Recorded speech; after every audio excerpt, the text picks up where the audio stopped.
سر آپ ہر press conference میں ذکر کرتے ہیں اور ہم جانتے ہیں کہ افواج پاکستان کی بہت قربانیاں ہیں، شہداء ہیں، ان کے اہل خانہ ہیں، اور یقیناً ہم سب کے لیے بہت قابل احترام بھی ہیں۔ ابھی آپ نے ذکر کیا کہ روزانہ کی بنیاد پر 130 سے زائد آئی بی اوز ہو رہے ہیں، ایک بہت بڑا فگر ہے، اور ہونا یہ چاہیے کہ اس کے بعد دہشت گردی کے واقعات میں کمی ہوتی، لیکن گراؤنڈ ریئلٹی اس کے برعکس نظر آ رہی ہے۔ ہم دیکھ رہے ہیں کہ دہشت گردی کے واقعات میں بھی اضافہ ہو رہا ہے روز بروز، اور ہم یہ بھی دیکھ رہے ہیں کہ شہداء کی تعداد میں بھی اضافہ ہو رہا ہے۔ تو کیا یہ آپریشنز مؤثر نہیں ہیں یا اس کی کیا وجہ ہو سکتی ہے؟ اگر اس حوالے سے آپ کچھ بتانا چاہیں، شکریہ۔ دیکھیں، یہ جو انسداد دہشت گردی کے خلاف جو پاکستان کی جنگ ہے، یہ ایک منظور شدہ اور ایک مربوط حکمت عملی کے تحت لڑی جا رہی ہے۔ مختلف سیاسی جماعتوں، سٹیک ہولڈرز اور تمام حکومتوں نے یہ جو حکمت عملی ہے اس کو مرتب کیا۔ یہ national action plan, revise national action plan, اور اب عزم استحکام کے نام سے ایک ڈاکومنٹڈ شکل میں بھی موجود ہے۔ اس کے اندر جو کائنیٹک ایکشنز ہیں، جو فوج پاکستان کے قانون نافذ کرنے والوں اداروں کے کام ہیں، وہ بھی ایک مربوط حکمت عملی کے تحت کیے جاتے ہیں، اور وہ اس کے 4 فیزز ہیں: clear, hold, build and transfer. تو آپ کا جو سوال ہے کہ یہ کیوں دہشت گردی بڑھ رہی ہے، تو we'll have to then understand that what is going on. تو یہ جو افواج پاکستان کا قانون نافذ کرنے والوں نے 4 مرحلوں میں کام کرنا ہے، جو ایک مربوط حکمت عملی طے شدہ، اس پہ تمام سٹیک ہولڈرز کا ایگریمنٹ ہے: کلیئر، ہولڈ، بلڈ، ٹرانسفر۔ اس میں جو فوج کا کام ہے وہ ہے دہشت گردی سے علاقوں کو کلیئر کرنا اور ان کو عارضی طور پر ہولڈ کرنا، تاکہ وہاں پہ جو باقی سٹیک ہولڈرز ہیں، جو انتظامیہ ہے، وہ وہاں پہ اس کے لیے ایک سازگار ماحول پرووائڈ کیا جائے، جس میں آ کے وہ سماجی اور معاشی منصوبے لگائے اور پھر اس علاقے کو کلی طور پہ ٹیک اوور کرے۔ اس میں جو فوج ہے اور قانون نافذ کرنے والے ادارے ہیں، انٹیلیجنس ایجنسیز ہیں، انہوں نے یہ 2 دہائیوں سے زیادہ جو دہشت گردی کی جنگ لڑ رہی ہے،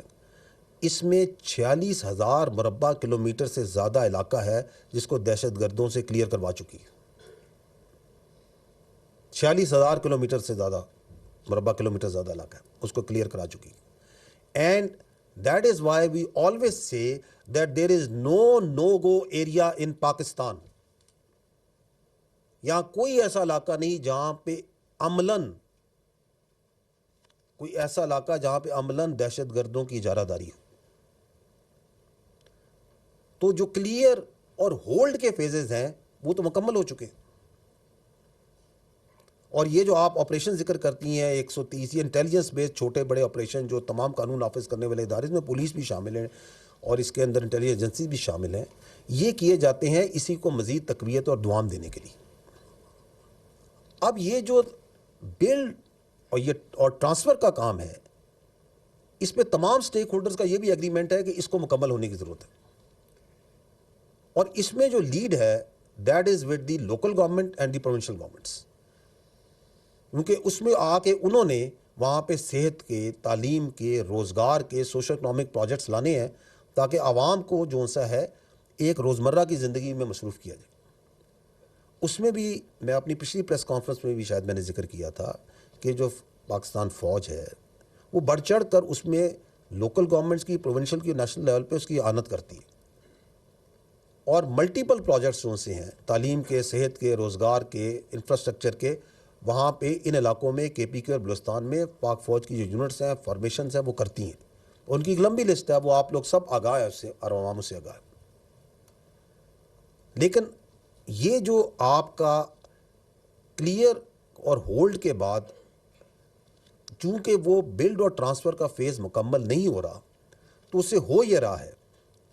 کہ حکومت کی جو اجارہ داری ہے اس کا جو انحصار ہے، مین انحصار، وہ فوجی آپریشنز پہ رہ گیا۔ ان علاقوں میں حکومت کی اجارہ داری کا ذریعہ یہ فوجی آپریشنز نہیں ہو سکتے خالی.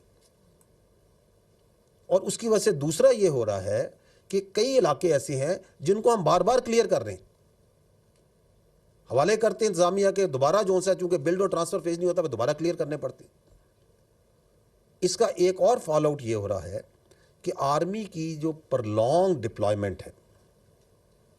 بیکاز بلڈ اور پھر جو انتظامیہ نے ٹرانسفر لینا ہے ان علاقوں میں صوبائی حکومتوں نے اور جو وہاں کی انتظامیہ لوکل گورنمنٹس ہیں, دے شوڈ ٹیک اوور. وہ چونکہ نہیں ہو رہا تو اس کی وجہ سے جو پرلانگڈ آرمی ڈپلائمنٹ ہے اس کے اپنے ایشوز ہوتے ہیں, اور اس کی وجہ سے فوج کے خلاف ایک زہریلا بیانیہ بنانے کا لوگوں کو موقع ہی ملتا ہے. تو this is one reason, but this is not the only reason. The other reason is کہ جو کہ ہمیں اعداد و شمار اور شواہد بتاتے ہیں وہ یہ ہے کہ اگست 2021 سے اس کے بعد سے جو فتنہ الخوارج ہے اور دہشت گرد ہیں, ان کی جو سہولت کاری ہے وہ بڑھ چکی ہے جب سے افغانستان میں تبدیلی آئی. اور یہ سہولت کاری جو سی ہے, یہ چاہے ٹریننگ کیمپس کی شکل میں ہو, چاہے یہ لاجسٹک سپورٹ کی شکل میں ہو, چاہے یہ افغان شہریوں کا خود فتنہ الخوارج اور دہشت گردوں میں شامل ہونے کی شکل میں ہو,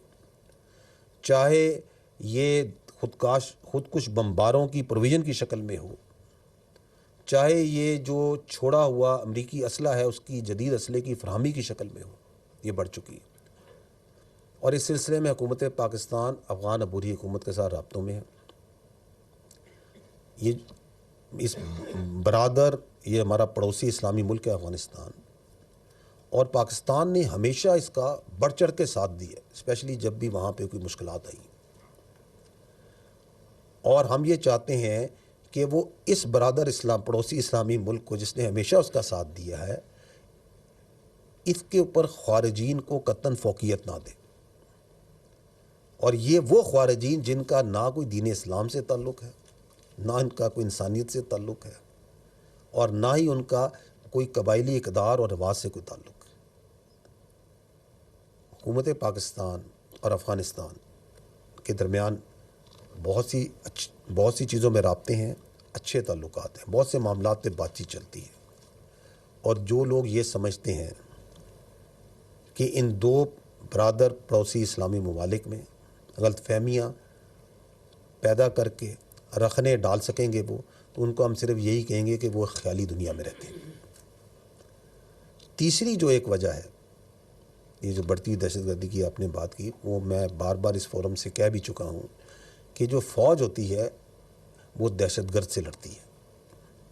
قوم دہشت گردی سے لڑتی ہے. اسی لیے حکومت نے یہ جو ریوائز نیشنل ایکشن پلان کی ایک نئی شکل جو حکمت عملی کی عزم استحکام کے نام سے تمام سٹیک ہولڈر کے ساتھ بیٹھ کے پیش کی,